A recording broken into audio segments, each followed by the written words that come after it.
This week's Torah portion, Parshat Naso, luckily for our bar mitzvah boy tomorrow, Noah Cooper is his name, but when I studied this portion with his family, probably about 9 months ago, it was one of these portions that is equal parts confusing and uncomfortable.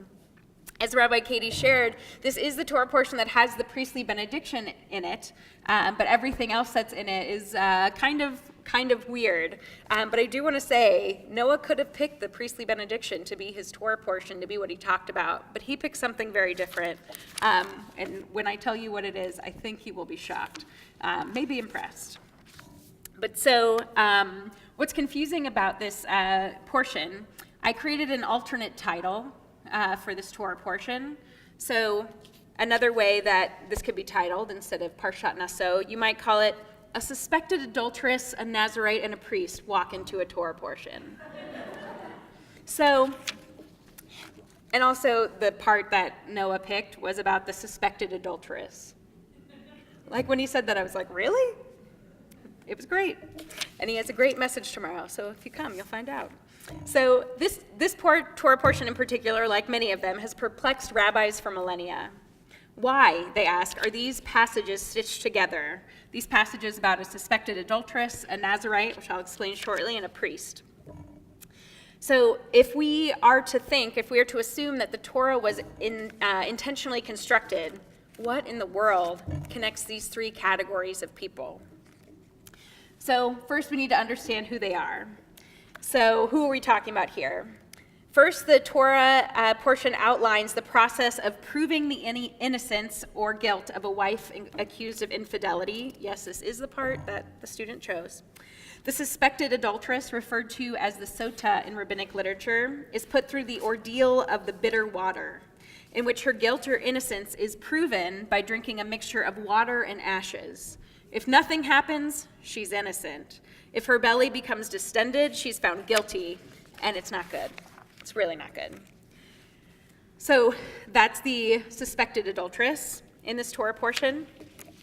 We also have the Nazarites. So some of you may be familiar with the story of Samson. Samson is a famous Nazarite. You may also remember that he wasn't supposed to cut his hair.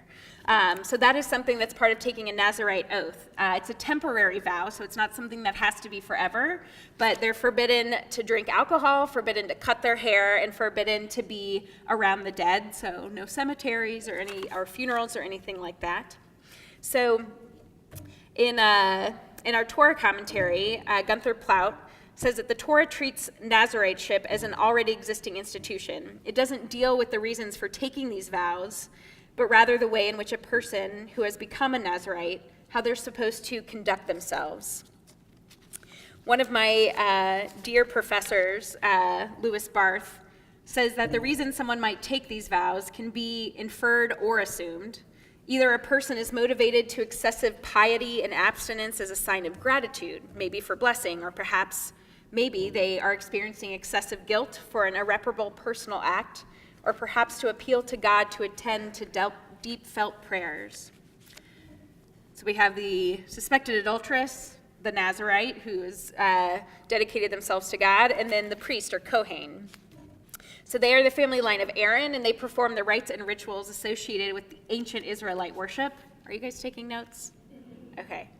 So in this portion in particular, we find the words God spoke to Moses, saying, God said to Moses, speak to Aaron and his sons that they will bless the people of Israel, with the words of the priestly benediction that we're so familiar with, the same words which we still recite at holidays and Jewish life cycle events today. So, again, the rabbis ask, why are these three groups of people mentioned, one following the other, in this Torah portion? Rabbi Barth, my teacher, says that everything in this biblical material points to the secret and manifest strivings of the human heart. How do we know what is driving someone's behavior? Of course, we can ask questions, but at the end of the day, we can never be certain that we really know or understand the inner workings of someone else's heart.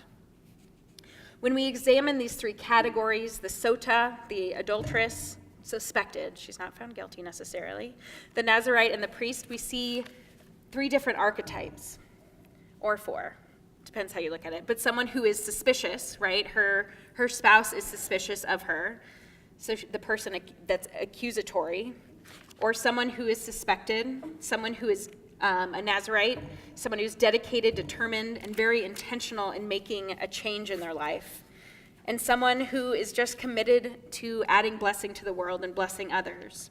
The uniting factor between all three of these is that we cannot know, again, what is behind the actions or behaviors we observe in someone else.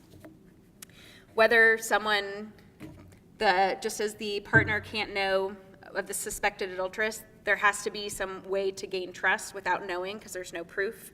The Nazarite, we don't know. We don't know if the reason that they took the vow to be a Nazarite was based on something excessive guilt or a deep need for prayer or just a sense of gratitude. But one of the things that we can learn from this is that it's also not our responsibility to know what's going on in someone else's head, because at the end of the day, we can't. But it is our responsibility to be patient and compassionate and maybe try to assume the best in people. But more than anything, it is our responsibility to take a look in the mirror at ourselves and see what behaviors are we performing and why. As I've shared many times, and I'm sure I will again, one of my favorite things about Judaism in general and why I'm drawn to it, whether it be a holiday, a Torah portion, a life cycle event, a service, etc., is that it's constantly asking us, who are you? Are you being the best you that you can be? If not, why?